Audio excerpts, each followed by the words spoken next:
You see her every day on CNBC's Power Lunch. Sue Herera, the first person hired by CNBC back in 1989, a trailblazer for women in broadcast business news, an award-winning anchor and host, and her favorite title, Mother of Three.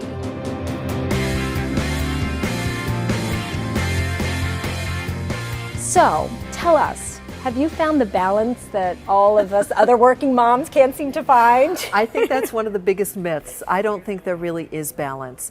I guess you could define balance by whatever really ends up working for you and your family. And most days I try and find that, but I don't know that on a consistent basis it's always there. You know, we're all juggling, and I juggle just like everybody else. And I try and get a big support net out there for me, and some days it's there and some days it isn't. But most of the time I make things work, but a lot of days it's a struggle. A lot of days it's a struggle. Some days it's just, you know, the list of things that are not going well is up here, right? Or that don't get done.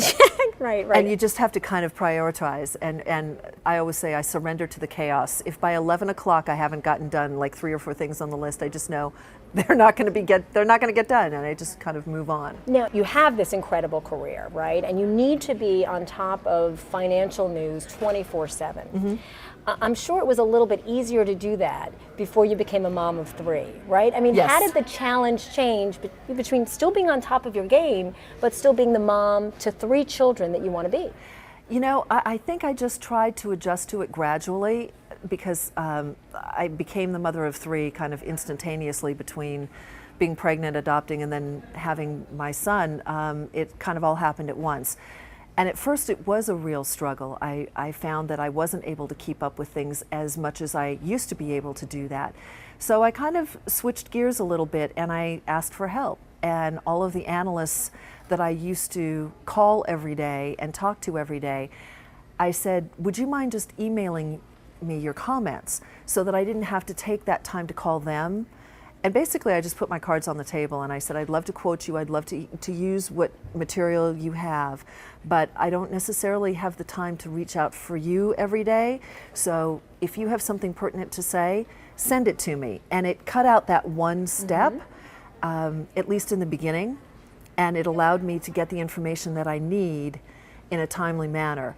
But it wasn't easy. It's kind of a training process for them and a training process for me as well. I think so, although a little harder when you're on the air live and that recall, right, is yes. not quite what it was if you had a full night's sleep. No, that's really true. I have to say, I used a lot more notes. You just adjust by taking your notes out on the set with you a little bit more often, reviewing them a little bit more often, because you are tired and you are stressed and your mind is also focused on other things other than work sometimes. Okay, so we have some fun little questions we wanted to ask you. So I say a word and you tell me something that comes to your mind. Working mom.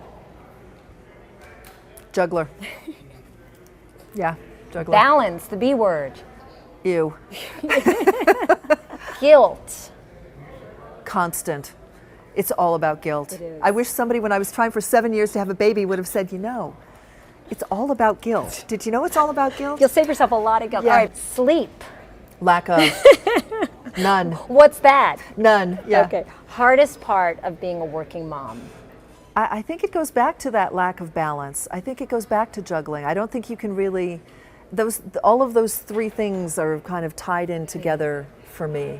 Absolutely. I really think you can't separate them. And the best part of being a working mom? Oh, the best part of being a working mom is just coming home and seeing those little faces at night. It's great. They still, I'm sure this will change when they're in their teenage years, but they still run to the door and they go, Mommy! And it's the best thing in the world. You see those little faces and it's great. And it puts the day in perspective, right? It totally. So if you had an interview that didn't go so well or a it totally story. washes all of that away. Now at 13, I'll hear it from the other room. Hi, Mom! Door slam. But, exactly. So let's enjoy it while we have That's it, right? exactly what I'm trying to do.